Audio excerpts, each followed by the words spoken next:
Carnaval Show.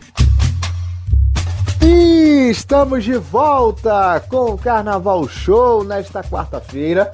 Obrigado a você que sempre nos acompanha. E sem tempo a perder, chegou a hora de retomar o nosso Papo Bom de Samba com Mauro Quintais, carnavalesco do Império de Casa Verde. É uma coisa um pouco fora do comum, né? Se você não está entendendo nada, pela primeira vez a gente está dividindo uma entrevista em duas partes, em dois programas. Semana passada tivemos a primeira parte, que já está disponível nas plataformas, e a segunda parte desse bate-papo comigo e com Carlos Costa começa agora. Mauro, o Carioca, passagens por grupos menores, em escolas como Curicica, Roça, Nova Iguaçu, São e outras.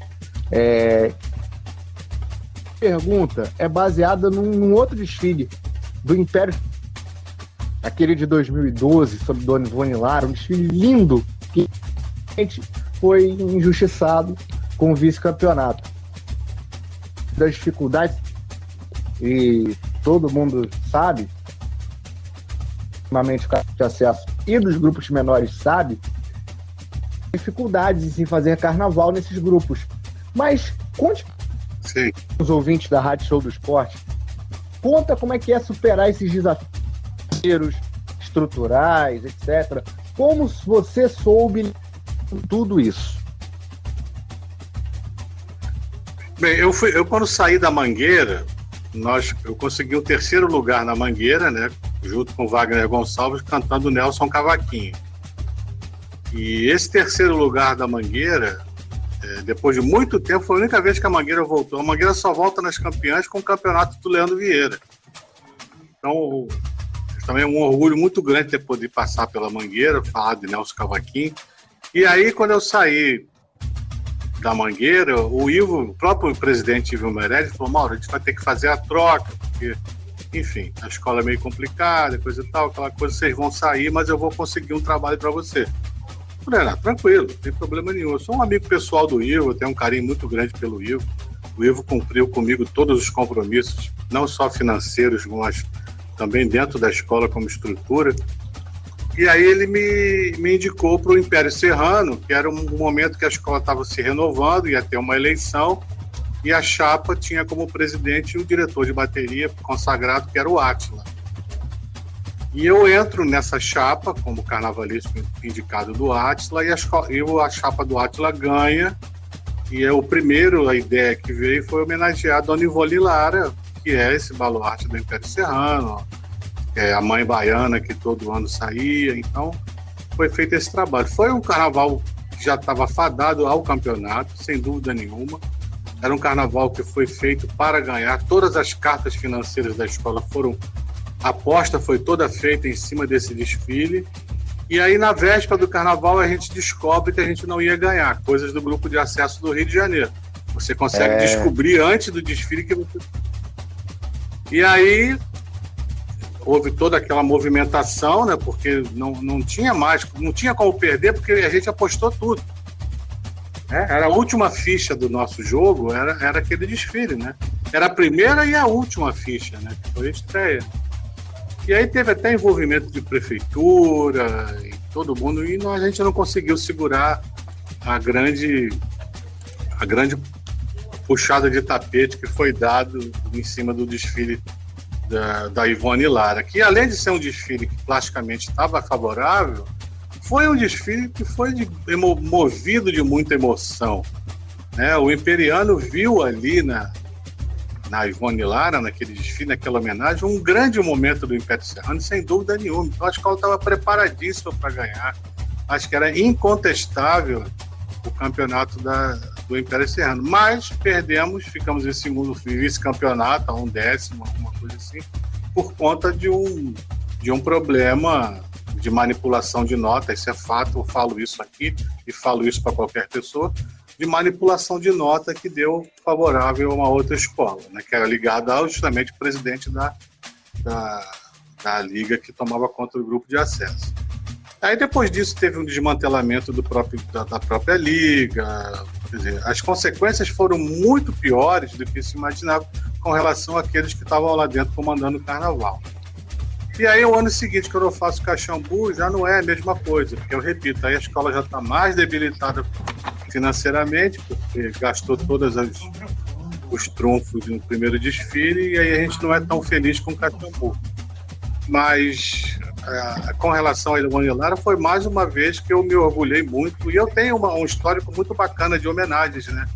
Dercy Gonçalves na Viradouro, Bibi Ferreira na Viradouro, Nelson Cavaquinho na Mangueira, Martim da Vila no Perus, Ivone Lara no Império Serrano. Então eu tenho aí uma lista de grandes nomes e eu tive o prazer de poder homenageá-los. Mas foi um desfile fantástico, emocionante, foi sim, uma coisa muito marcante. E a última grande homenagem a essa maravilhosa, essa diva que foi a Dona Ivone Lara, né? E uma homenagem em vida, que é importantíssimo, né? A gente tá nos últimos anos, essa vertente de homenagem de vida cada vez mais importante. Agora, voltando ao grupo especial, você esteve com a Unidos da Tijuca por 3 carnavais, 2015, 16 e 17, com a comissão de carnaval, o Anique, o Elcio Paim, Marcos Paulo. Se teve outro que não lembro de cabeça, por favor, me perdoe. Mas o último carnaval, 2017, foi marcado, infelizmente, pelo grande acidente na segunda alegoria. Desabou ali a parte de cima e eu assistia perplexo aquelas cenas, né, uma angústia grande. Eu estava fazendo o carnaval pela rádio, né, ainda de casa, não estava nessa época aí. Se tudo tirarmos como um grande aprendizado, esse acidente te fez mudar alguma estrutura de fazer carnaval? A minha passagem pela Tijuca também foi muito feliz, né? Que eu fui convidado pelo Fernando Horta para assumir, fazer parte da comissão de carnaval lá, porque ele precisava de um nome de mais peso. E aí eu fui com muito prazer fazer a Tijuca, e principalmente porque o Paulo Barros tinha acabado de sair, né? Então, entre aspas, não era uma substituição, eu estaria fazendo parte de uma comissão que ia assumir a direção artística da escola. E a gente fez um carnaval belíssimo no primeiro ano, que foi a Suíça. Eu considero um dos mais bonitos da minha passagem pela Tijuca, a Suíça. Foi lindo e foi todo envolto em viagens para a Suíça. Foi assim, um ano muito feliz para mim. Depois a gente faz a cidade de Sorriso, agricultura, e a escola fica 1/10 da campeã, que foi a Mangueira, né? Já com o Leandro e a Maria Bethânia, quer dizer, 1/10 é quase nada, é quase um empate técnico. E aí, nesse ano, a gente faz a música americana, que também era uma promessa de patrocínio que não aconteceu, mas chegou uma hora que a gente não tinha como retornar mais, a gente tem que ir em frente. E houve esse problema técnico. Eu não mudaria nada, não, porque foi uma coisa muito pontual. Foi um erro do técnico, né, da equipe técnica, que era uma equipe terceirizada, que fazia o manejo do cilindro hidráulico que sobe, né? Então aquele casarinho de Nova Orleans, ele sobe e ali você coloca uma espécie de um contrapino, né? Para quem não sabe o que é um contrapino, é uma sustentação. Aquilo sobe e aí você coloca um ferro para que ele não desça mais. E o que aconteceu é que no lado direito da alegoria, eles conseguiram botar o pino. E no lado esquerdo, por algum motivo, eles não conseguem colocar o pino. E aí eles chegam à conclusão, não, vamos deixar assim mesmo, vai que o cilindro aguenta, o cilindro hidráulico. Só que aconteceu que o cilindro hidráulico não aguentou. Então, quando as mangueiras do cilindro hidráulico rompem, naturalmente a peça desce, né? Tanto é que ela desce só tombando para um lado, porque o outro lado estava contrapinado, estava com pino, né? Então desce no lado que não tem o pino. Então dá aquela adernada, e que graças a Deus não teve nenhuma vítima fatal, mas tirou a escola do prumo, tirou tudo, virou uma grande confusão aquilo ali, que foram minutos que pareciam uma eternidade, e a gente tendo que resolver uma série de coisas, se a escola continua, se a escola não continua, se a Defesa Civil vai liberar o carro alegórico, se vai tirar. Foi uma grande confusão, né? uma grande confusão. Mas eu tinha certeza que a escola não desceria. O presidente Horta achou por bem fazer o pedido para que não descesse ninguém, né? Mas ali eu tinha certeza que a escola não ia descer, a gente conseguiu resolver e passou. Mas, sem dúvida nenhuma, a gente ia voltar mais uma vez nos campeões, que estava muito bem feito o carnaval, estava muito claro, estava muito bem definido. Ali a comissão de carnaval estava bem alinhada. No primeiro ano, nem tanto, na Suíça, né? Eu levei muita paulada na canela no primeiro ano. No segundo ano, a comissão de carnaval estava bem alinhada, tanto é que o resultado é o vice-campeonato. E no terceiro ano também estava bem alinhada. A gente ia, sem dúvida nenhuma, voltar nas campeãs. E a partir daí deu um problema com a alegoria e as coisas saíram um pouco do trilho. Xará, chega aí. Certo. Bom, agora voltando a São Paulo, onde em 2019 você foi para Dragões da Real e já conseguiu um vice-campeonato, ficando 1/10 da campeã, a Mancha Verde. E no ano passado, a escola ficou em um 6º lugar, fora das campeãs, que foi até uma surpresa para muita gente, né? Bom, você já disse aqui que você gosta muito de lá, que você tem um grande carinho, onde você foi feliz, mas como foram esses 2 carnavais? Como você avalia a sua passagem por lá? A Dragões da Real, na verdade, é uma família, né? É uma escola que tem esse fundamento. É uma escola, não digo que seja uma escola familiar como é São Clemente aqui no Rio, mas ela é uma escola que tem esse fundamento da família. Tanto é que o presidente trata os componentes como família, recebe os componentes como família. E a quadra da Dragões é uma quadra, eu nunca vi aquela quadra vazia. É impressionante, né? As pessoas gostam, participam. É uma quadra que abraça o componente. É a quadra onde o componente é voluntário, né? Para tudo, para as ações sociais, para as ações de quadra, tudo isso. Então, quando eu cheguei lá, eu fui muito bem recebido.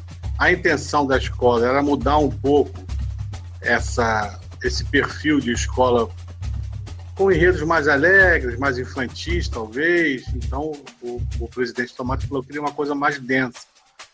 E aí, através do Chico, que trabalha com a divulgação da escola até hoje, o Chico tinha esse enredo do tempo e aquilo foi amadurecendo e nós fizemos o tempo. Tanto é que você assiste o desfile do tempo, você vê que ele é um desfile mais maduro, plasticamente falando. Você tem um abre-alas mais forte, estampum. Você tem o carro das múmias. Então, ele é um carnaval que tem uma interatividade com o público, mas ele é mais denso, ele é mais histórico, ele é mais estruturado, ele, entre aspas, um pouco mais sério. E a escola ficou como um vice-campeonato, quase foi o campeão, por causa de erros muito, muito pequenininhos. Eu acho que a escola não é campeã pelo rigor do julgamento de São Paulo. Aí eu venho aqui, mais uma vez, falar do rigor absurdo do julgamento de São Paulo. São Paulo, enquanto não entender que carnaval é um todo, carnaval, pelo seu conjunto, pelo seu todo, carnaval tem que ser visto do começo ao fim como uma peça única. Então, enquanto você tiver jogador com meio corpo para fora, pendurado, olhando para ver se tem uma pena de uma cor diferente da outra, o Carnaval de São Paulo nunca vai ser bem julgado.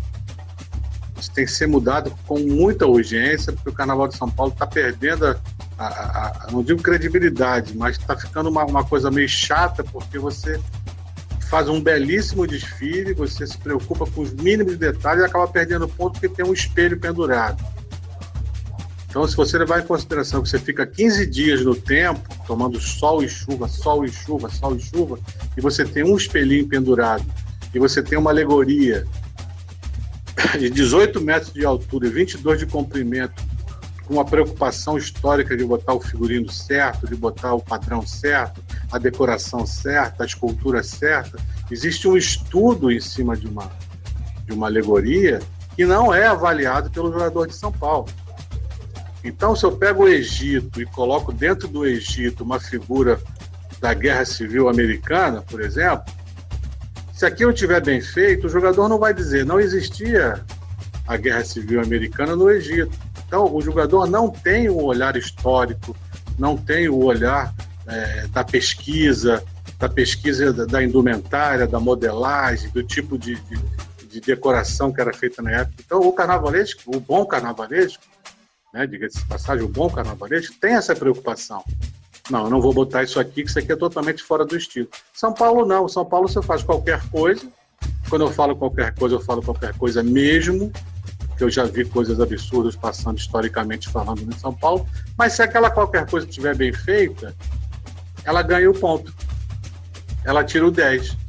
E eu, ou outros grandes carnavalistas de São Paulo, como Jorge Freitas, Sidney, esse pessoal todo que está militando no Carnaval de São Paulo há muito tempo, existe uma preocupação de fazer o historicamente correto. Então, esses que se prendem a pesquisa, a estudo, para poder apresentar ao público uma coisa correta, eles são penalizados, porque a coisa correta, às vezes, tem um espelho pendurado, tem uma placa amassada e o cara perde ponto ali. Então, enquanto São Paulo não tiver o olhar mais didático do julgamento, e esquecer um pouco esses mínimos detalhes, não estou falando, evidente, de um braço quebrado de escultura, ou de uma tinta descascada, aí é outra coisa, mas eu estou falando daquele micro detalhe num universo gigantesco que é o desfile artístico de São Paulo. Então você tem aí 5 alegorias gigantescas, com toda uma preocupação estética, e essa estética não é julgada.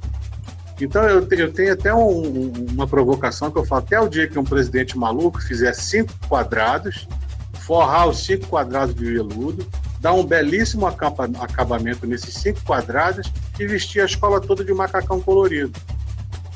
Onde é que vão tirar ponto? A uniformidade está presente nos macacões coloridos. O acabamento está perfeito nos quadrados. Eu não estou julgando forma, eu não estou julgando arquitetura, eu não estou julgando adequação ao enredo, eu não estou julgando se aquela arquitetura era da época ou não. Então, vai ter todo mundo obrigado a dar o 10. Então, tem que haver uma mudança muito radical com relação ao julgamento. E outra coisa que é muito grave em São Paulo, se você não julga os critérios que fazem com que um carnavalesco se torne um grande carnavalesco, estes grandes carnavalescos não são valorizados em São Paulo. Então, se o quesito artístico não é bem julgado, você não valoriza o artista. Então, o carnavalesco de São Paulo, às vezes, ele é visto de uma outra maneira porque o quesito dele não é tão julgado. Tipo assim, não, faz qualquer coisa aí que se tiver bem feita, passa. Mas, presidente, essa cabeça aqui não é da época, não é da dinastia X. Mas ele vai dizer, tanto faz, ninguém vai ver isso. Bota uma pena aí em cima que tá tudo certo. Se as penas estiverem todas corretas, tira 10. Então, a Carnaval de São Paulo precisa urgente aproveitar esse espaço que a gente vai ter agora, né, esse ato grande, e uma reestruturação muito grande com relação ao julgamento de São Paulo.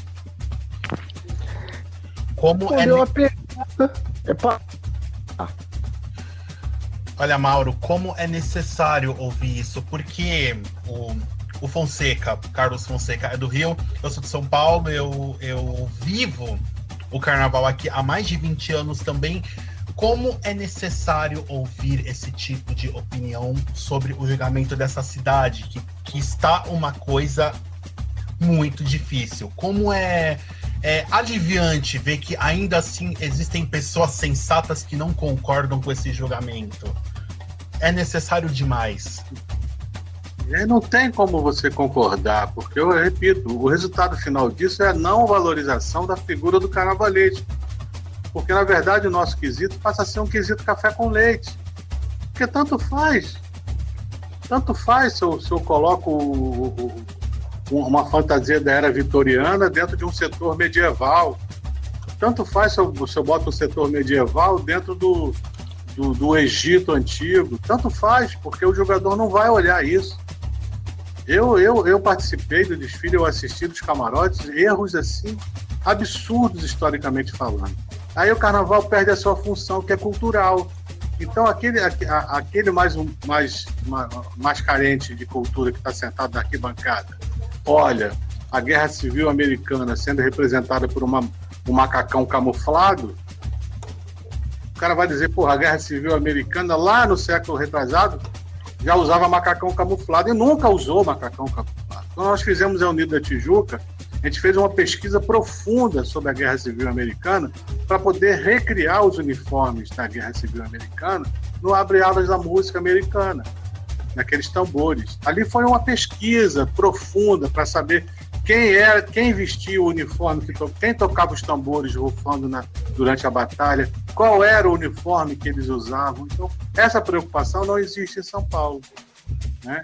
Então, eu acho que hoje o Carnaval do Rio é julgado com um olhar muito mais acadêmico, que eu acho que é importante, porque Carnaval é cultura, ele conta uma história, ele passa uma informação, enquanto que São Paulo cada vez mais chuta para baixo do tapete essa preocupação. E a consequência disso é a não valorização. Você tirando aí alguns carnavalescos como Jorge Freitas, o Mauro Quintas, que está em São Paulo agora, o Paulo Barros, os outros carnavalescos que acabam entrando tudo no mesmo saco, porque tanto faz. E outro agravante de São Paulo. São Paulo absorve demais a cultura de Parintins.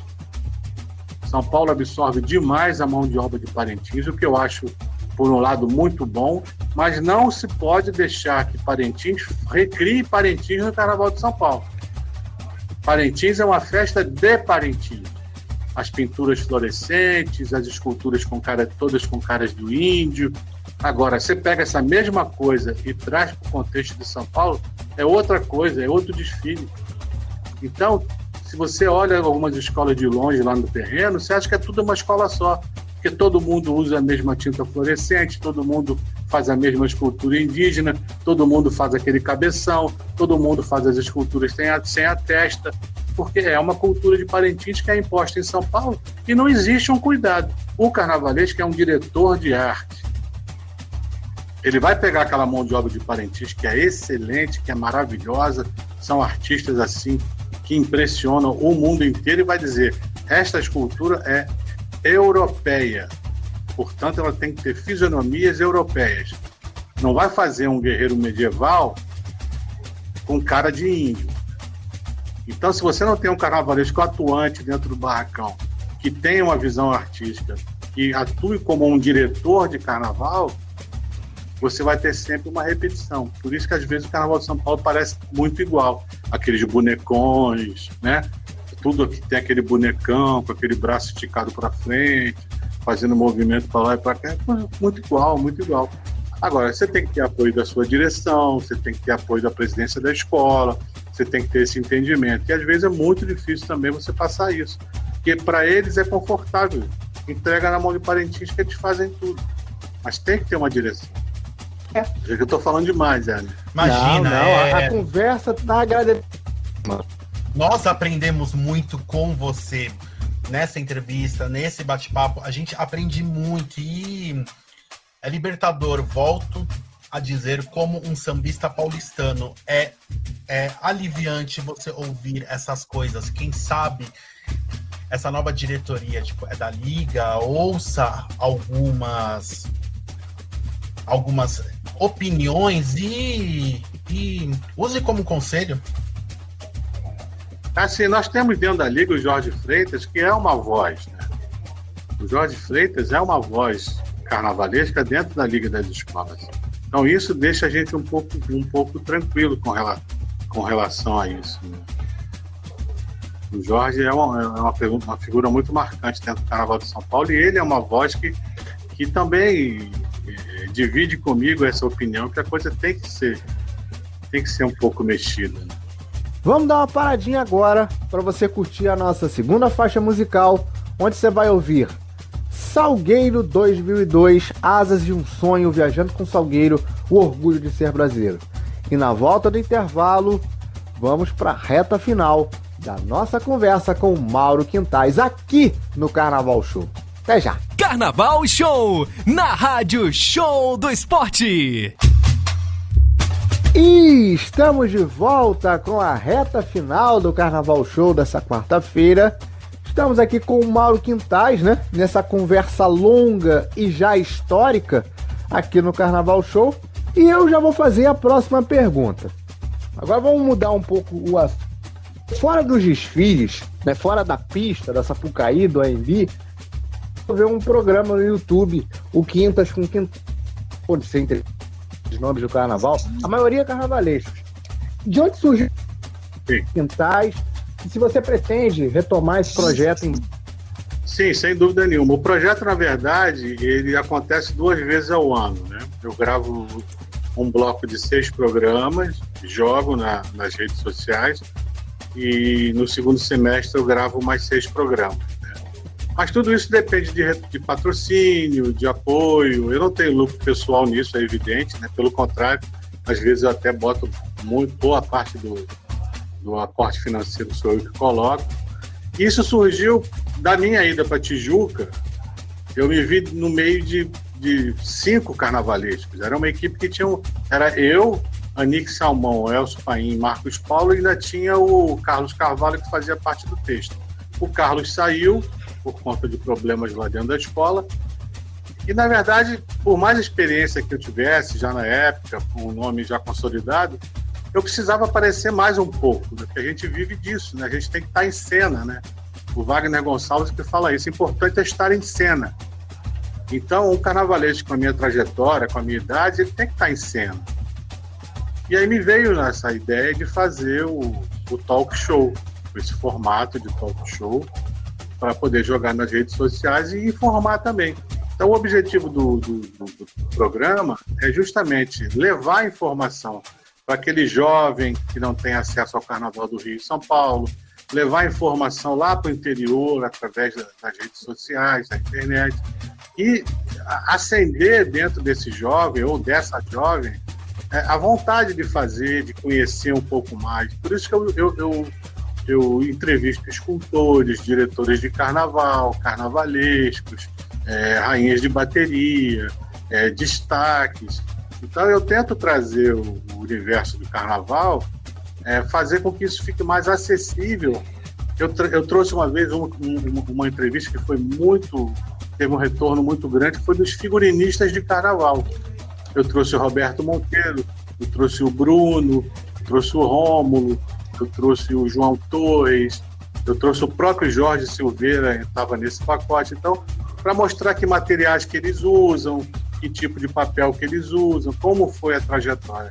Talvez isso acenda a luz dentro de um jovem que está lá no interior, que tem vergonha de mostrar ao pai que desenha figurino, ou que tem vergonha de mostrar para a família que ele é um figurinista, que existe muito preconceito ainda com relação a isso, né? Ao figurinista de carnaval. Então, eu acho que o objetivo do programa é esse, é informar. E agora com essa pandemia, as pessoas me procuram muito para fazer esse programa no formato de live, mas eu acho que não cabe, né? O formato do programa não cabe nesse atual momento, porque é uma coisa presencial, é olho no olho, é a brincadeira, é aquela coisa da caneca, né? Do microfone, do sofá. É o formato clássico do talk show americano, que o Jô Soares também trouxe para o Brasil e proliferou no Brasil. Então não cabe no formato live. Então por isso eu estou aguardando as coisas melhorarem para poder retomar o projeto, mas é um projeto que eu tenho muito carinho.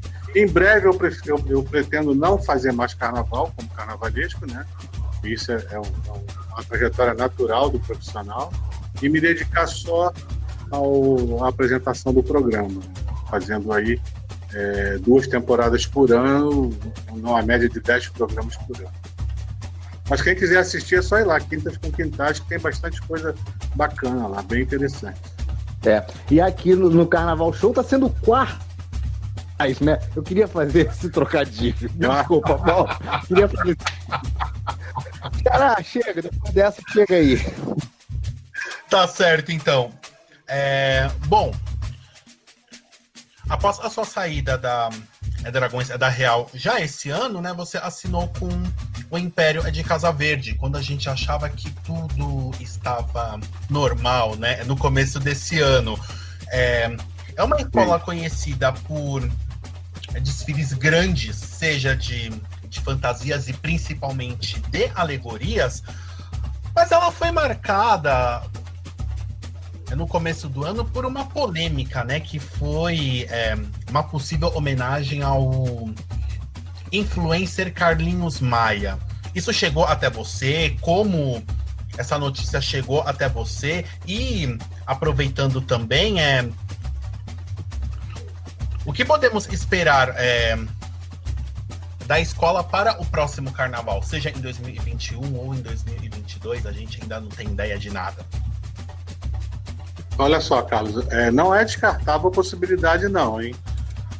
Não existe o descarte dessa possibilidade, até porque escola de samba, que hoje, dentro desse quadro, que a gente pode chamar atípico, é a primeira vez que acontece isso no carnaval, você conseguir, do nada, um aporte financeiro, e um forte aporte financeiro, isso não pode ser desconsiderado, porque a gente tem uma obrigação financeira com a escola, uma obrigação financeira com a comunidade. O presidente Alexandre está construindo, não sei se vocês sabem, uma quadra nova, bem ao lado do barracão, em frente ao Anhembi. Sim, a quadra já está em fase... É uma quadra maravilhosa. Quer dizer, é um empenho pessoal muito grande do presidente, e com isso existe também aí uma retirada muito grande financeira, porque não é uma quadra, é uma mega quadra, né, com todos os requintes de conforto para quem é do Império e para quem não é do Império. Então isso beneficia o Carnaval de São Paulo como um todo, né? Que é mais um espaço de lazer, é mais um espaço onde o samba se faz representado. Então chega uma hora que você precisa, e justamente no momento que ele está construindo a quadra, você tem esse baque financeiro, que é o não repasse de verba da prefeitura, é o não repasse de verba da Globo, é o não faturamento do dia a dia da sua quadra, uma série de... a não possibilidade de fazer shows. Então você fica aí sem um suporte financeiro. Então, se você consegue, do nada, a possibilidade de você ter um aporte, a escola abraça sim.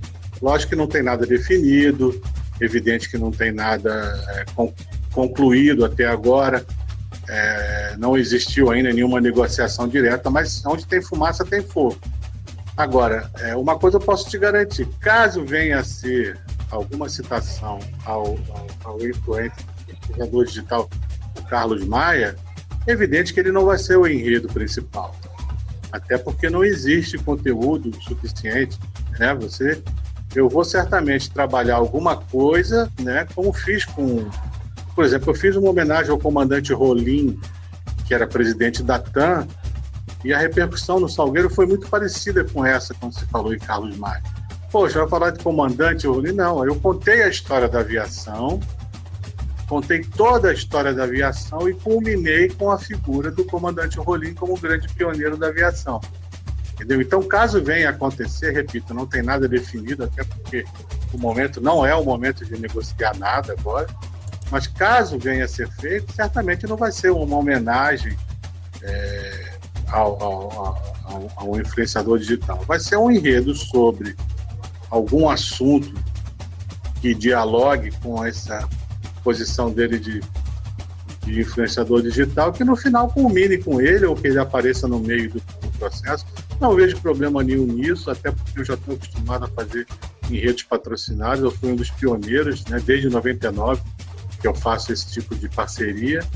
E repito, né, o objetivo hoje em dia, a escola que conseguir alguém que se proponha a dar um suporte financeiro de peso, mas tem que ser uma coisa de peso, né? Tem que ser uma coisa boa, que vale a pena. Tem que dar as mãos para o céu, ajoelhar e agradecer a Deus, porque o dinheiro está difícil de circular. E digo mais, não é só o Império da Cada Vez. Qualquer escola que aparecer um pretenso patrocinador com enredo, ela vai aceitar, porque o momento é de aceitação, o momento é de sobrevivência, né? E se isso for em benefício da comunidade, que eu falo aí no caso da quadra, vai ser muito bem-vindo, sabe? Vai ser muito bem-vindo. E eu gosto de desafios. Eu gosto de desafiar o contrário, eu gosto de desafiar aqueles que acham que não vai dar certo, né? Então, acho que isso motiva o artista. Repito, não existe nada definido, eu não estaria aqui jogando conversa fora, mas não tem nada definido, mas se caso aconteça, a gente está aí para fazer. E também queria deixar claro que lá no Império de Casa Verde trabalhamos eu como carnavalesco, Mauro Quintais, e o Leandro Barbosa, que também está estreando no Grupo Especial de São Paulo como carnavalesco. Leandro Barbosa, esse que já trabalhava no Império de Casa Verde, e o presidente Alexandre colocou ele como carnavalesco junto comigo, e é um jovem muito interessante, um jovem bem talentoso, então a gente está fazendo essa dupla aí na empreitada do Carnaval 2000 e alguma coisa, né, que a gente não sabe quando vai ser. A gente não tem previsão ainda. Verdade, só... E aproveitando, como está para o próximo Carnaval, Mauro? Acredita que teremos desfiles em 2021? Como é que você enxerga? Olha, a proposta que está circulando aí, embora não tenha nenhuma definição, São Paulo está muito mais consciente e concreto do que o Rio. Vamos falar do São Paulo, que eu não estou no Carnaval do Rio. Mas só para concluir o Rio está totalmente abandonado. O Rio, desde a chegada do prefeito Crivella, que a cada dia se mostra um pilantra, um mau caráter, um pulha diante da cultura carioca. Desde o início ele foi eleito através da força do samba também, entendeu? Chegou a sambar, chegou a ensaiar passinhos diante da diretoria.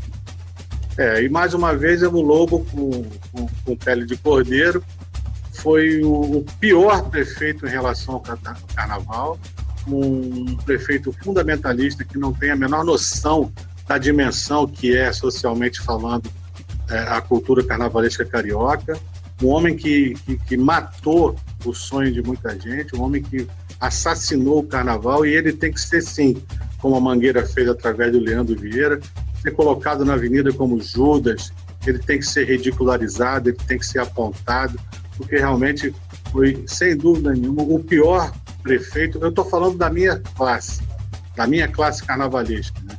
Agora, a cultura carioca como um todo, culminando agora dele não pagar a conta de luz de todos os centros culturais do Rio de Janeiro, dos movimentos culturais do Rio de Janeiro, para que tenha essas luzes cortadas, né?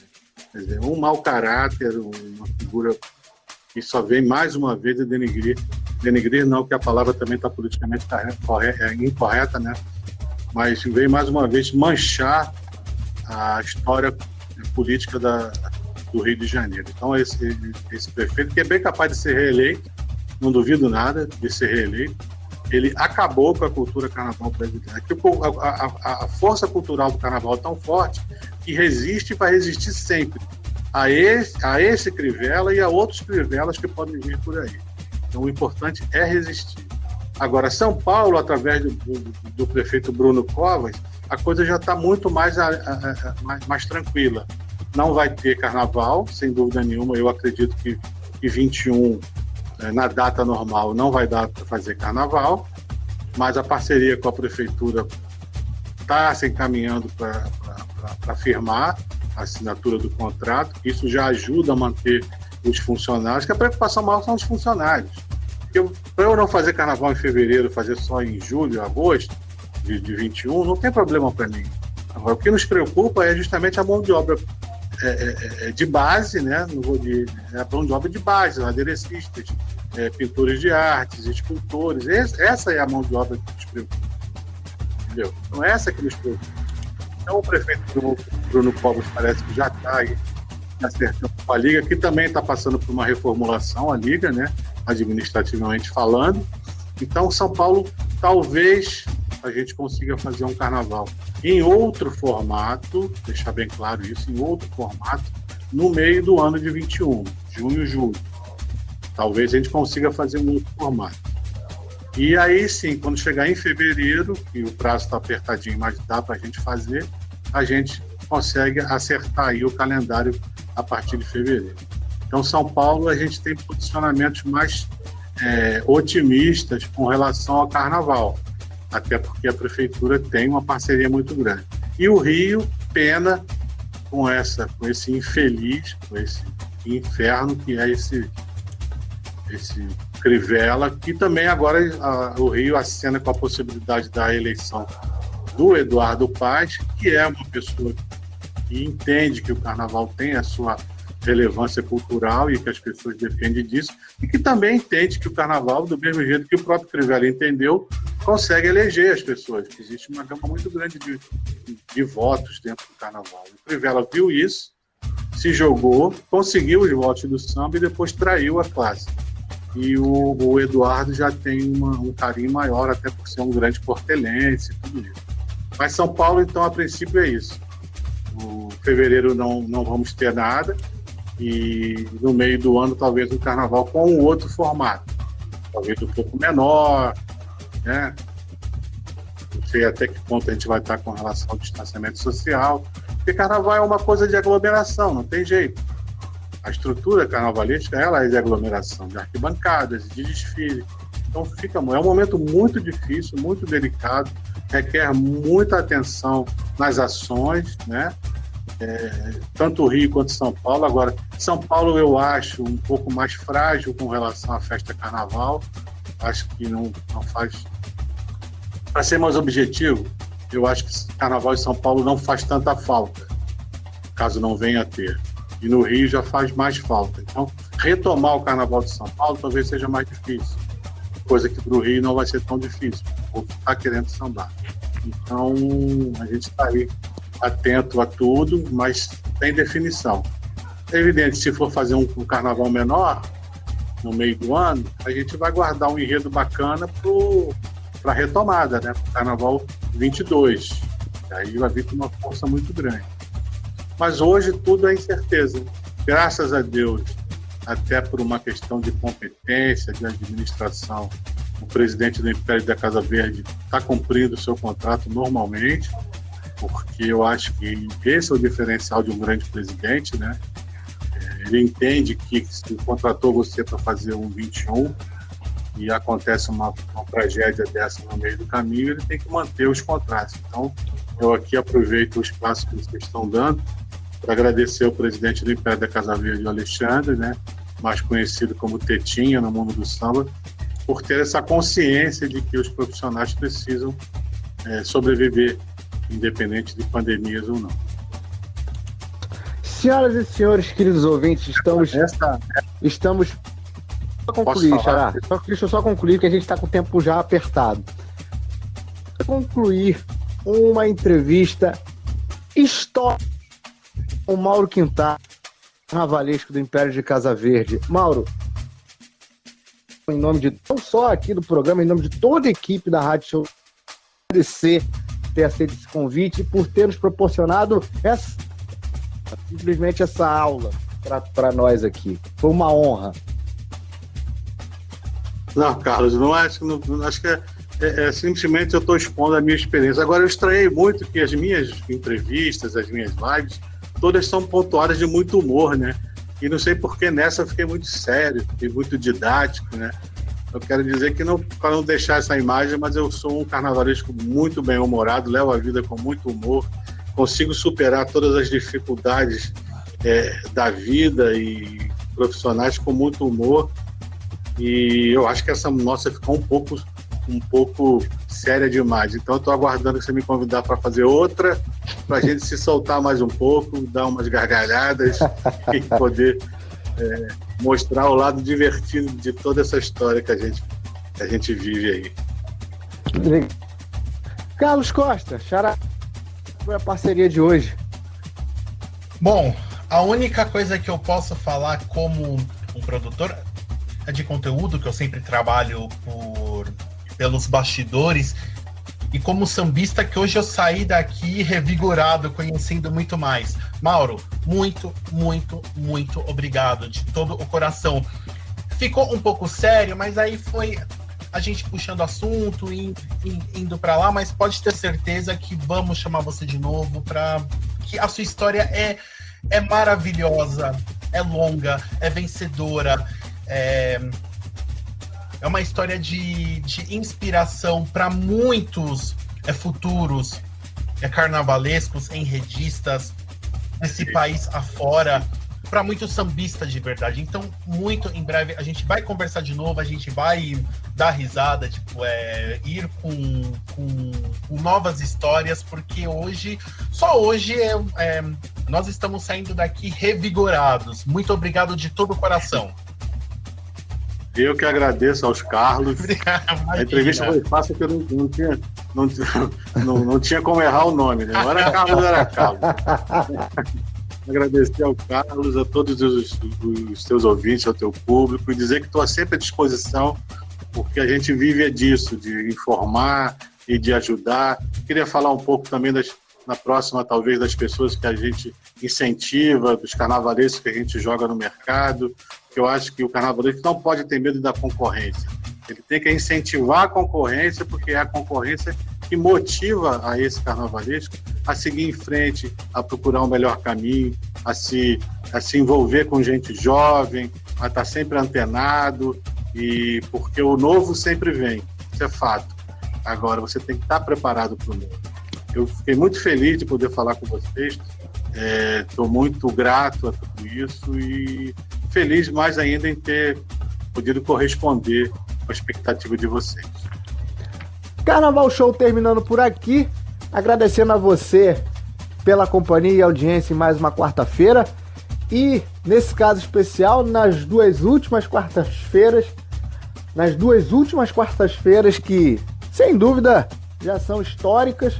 Pela primeira vez, uma entrevista dividida em 2 programas diferentes e foi uma verdadeira aula, gente. Para encerrar o Carnaval Show de hoje, você vai ouvir Da Terra Brotei, Negro Sou e Ouro Virei, Caprichosos de Pilares de 1995, primeiro carnaval assinado pelo Mauro Quintais. E na sequência, você prossegue com a programação da Rádio Show do Esporte. Na próxima quarta-feira, os nossos debates estão de volta. Então, curte aí o finalzinho e a gente tem um novo encontro marcado na semana que vem. Na próxima quarta-feira, às 8 da noite, se Deus permitir, se tudo der certo, estaremos de volta com o Carnaval Show, o programa que é puro samba no pé, aqui na Mais Jovem do Brasil. Muito obrigado pelo carinho, pela audiência e lembre-se, fique em casa se tiver que ficar, se tiver que sair, tome os devidos cuidados, se cuide para que logo possamos estar juntos novamente. Aquele abraço, tchau! Você ouviu Carnaval Show, o programa que é puro samba no pé, aqui na Rádio Show do Esporte.